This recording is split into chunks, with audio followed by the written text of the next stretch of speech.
धन्य है वे जो मन के दीन है, क्योंकि स्वर्ग का राज उन्हीं का है। हाँ प्रियो, धन्य वही आदमी होगा, वही व्यक्ति होगा जो मन के दीन है। और ये दीन होना, ये मतलब नीचे होना बहुत जरूरी है। और हार में ही जीत होता है, लेकिन अभी हार मानने को कोई भी तैयार नहीं है। सब एक से बढ़ एक, कोई भी अपना हार को, अपना गलती को एहसास नहीं करना चाहता, कोई भी छोटा बनना नहीं चाहता। लेकिन यहाँ वचन हमें बताती है, धन्य वे हैं जो मन के दिन है।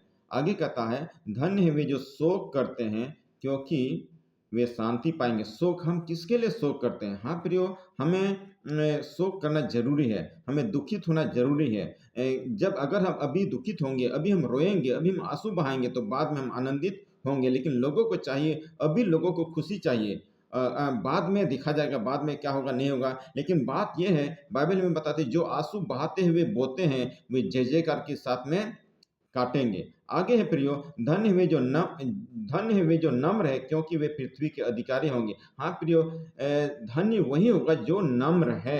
नम्र मतलब यीशु मसीह इतना नम्र बन गया, इतना दीन बन गया, इसलिए वो पृथ्वी का अधिकारी हो गया। परमेश्वर ने सब कुछ उसके हाथों में कर दिया, यानी कि यीशु मसीह के हाथ में ये संसार है, सब कुछ है। आगे कहता प्रियो, धन्य है वे जो धार्मिकता के भूखे और प्यासे हैं। हम किसके भूखे और प्यासे हैं? यहाँ पर कहता धन्य है वे जो धार्मिकता के कारण, धर्म के कारण और यीशु मसीह के कारण, परमेश्वर के कारण भूखे प्यासे, और वचन के कारण, प्रार्थना के कारण, कलीसिया के कारण। और सच में हम किसके भूखे और प्यासे हैं? सच में प्रियो, बहुत सारे लोग संसार के भूखे और प्यासे हैं, पैसे के, धन दौलत के भूखे और प्यासे हैं, बहुत सारी चीजों के भूखे और प्यासे हैं, लेकिन धार्मिकता के भूखे प्यासे नहीं है। प्रियो, धन्य वही होगा जो धार्मिकता के कारण धार्मिकता को ढूंढता है। धार्मिकता के भूखे और प्यासे वे तृप्त किए जाएंगे। आगे कहता प्रियो, धन्य है वे जो दयावंत है, क्योंकि उन पर दया की जाएगी। हाँ प्रियो, सच में यीशु मसीह इतना दयावंत था, इतना दयावंत था, उसने बहुतों पर दया किया, एक एक लोगों पर दया किया। उसने बीमारों पर दया किया, मुर्दे पर दया किया, बीमार लोग को चंगा किया, मुर्दे को जिलाया। सच में इतना दयावान उस यीशु मसीह ने पापी लोगों को बचाया।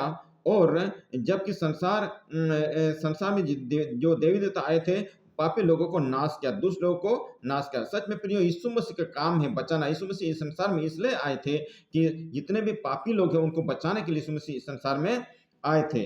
यानी कि उसने सब पर दया किया, सब पर दया किया। हमें भी एक दूसरे पर दया करना चाहिए, तो हमारे ऊपर भी दया किया जाएगा। आगे कहता, धन्य है वे जिनके मन शुद्ध है, क्योंकि वे परमेश्वर को देखेंगे। हमारा मन शुद्ध है कि नहीं प्रियो? हमें देखना। और शुद्ध कैसे होगा? जब हम परमेश्वर में बने रहेंगे, जब हमारे अंदर में कोई कपट, कोई गुस्सा, कोई ईर्ष्या, कोई जलन नहीं रहेगा, यानी कि हम परमेश्वर के प्रेम से भरे रहेंगे, तब ही हमारा मन शुद्ध रहेगा। और यीशु मसीह ने हमारे लिए अपना लहू को बहाया, ताकि वो लहू के द्वारा हम अपने पापों को धो ले और हमारा मन शुद्ध हो जाएगा। जब हमारा मन शुद्ध हो जाएगा तो हम परमेश्वर को देखेंगे और हम स्वर्ग राज्य में भी जा सकेंगे। आगे कहता प्रियो, धन्य है वे जो मेल कराने वाले हैं, क्योंकि वे परमेश्वर के पुत्र का। हाँ प्रियो, हमें मेल कराने वाला होना चाहिए। सच में कितने सारे लोग झगड़ा करके वो एक दूसरे से दूर दूर में रहते हैं, और कितने सारे लोग परमेश्वर से दूर गए हैं। कितने सारे लोग परमेश्वर को नहीं जान पाते, परमेश्वर के पास में नहीं जा पाते, परमेश्वर को नहीं समझ पाते परमेश्वर कौन है। तो हमें उनको मेल कराना। वो परमेश्वर से दूर चला गया पाप के कारण। जब कोई पाप करता है तो वो परमेश्वर से दूर चला जाता, परमेश्वर की महिमा से दूर चला जाता। लेकिन हमारा फर्ज है, हम एक दूसरे को मेल कराएंगे। कैसे मेल कराएंगे? हमें यीशु मसीह के पास में उसको लेके जाना, यीशु मसीह के बारे में बताना, यीशु मसीह के प्यार के बारे में बताना। यीशु मसीह प्यार करता है, यीशु मसीह चंगा देता है, यीशु मसीह हमको स्वर्ग राज्य देता है, यीशु मसीह हमको शांति देता है। तो हमें मेल कराने वाला होना चाहिए। आगे कहता, धन्य है वे जो धार्मिकता के कारण सताए जाते हैं। हाँ प्रिय, ये सब वचन क्या बात है? वचन में अभी हम लोग जानते हैं भारत देश में इतना सताव बढ़ रहा है। क्यों? ये वचन में लिखा हुआ, इसलिए सताव बढ़ रहा। वो किसी की मर्जी नहीं है, ये बीजेपी की मर्जी नहीं है और कोई सरकार की मर्जी नहीं है, लेकिन ये बाइबिल की बात है। बाइबिल का बात तो पूरा होना ही, आज नहीं तो कल पूरा होगा, और अभी हो रहा। प्रियो, क्या कहता है? धन्य है वे जो धार्मिकता के कारण सताए जाते हैं, क्योंकि स्वर्ग का राज उन्हीं का है। जिसको सताया जाता है, जिसको धार्मिकता के कारण, आत्मिकता के कारण, यीशु मसीह के कारण, परमेश्वर के कारण, कलीसिया जाने के कारण सताया जाता है, उन्हीं का राज परमेश्वर है, वो परमेश्वर के राज में जा सकेंगे। आगे है प्रियो, धन्य हो तुम जब मनुष्य मेरे कारण तुम्हारी निंदा करें। हाँ प्रियो, यीशु मसीह के कारण हमारा हमारा निंदा किया जाएगा।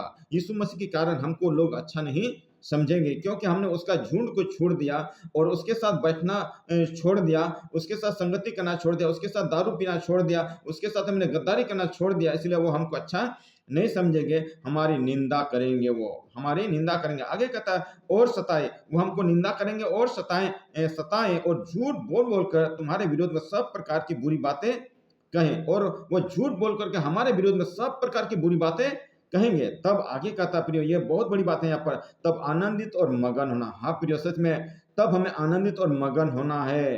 क्यों होना है? क्योंकि तुम्हारे लिए स्वर्ग में बड़ा फल। हाँ प्रियो, अगर संसार के लोग यीशु मसीह के कारण हमको सताते हैं, निंदित करते हैं, तो हमें आनंदित होना है, क्योंकि स्वर्ग में हमारे लिए बड़ा फल है।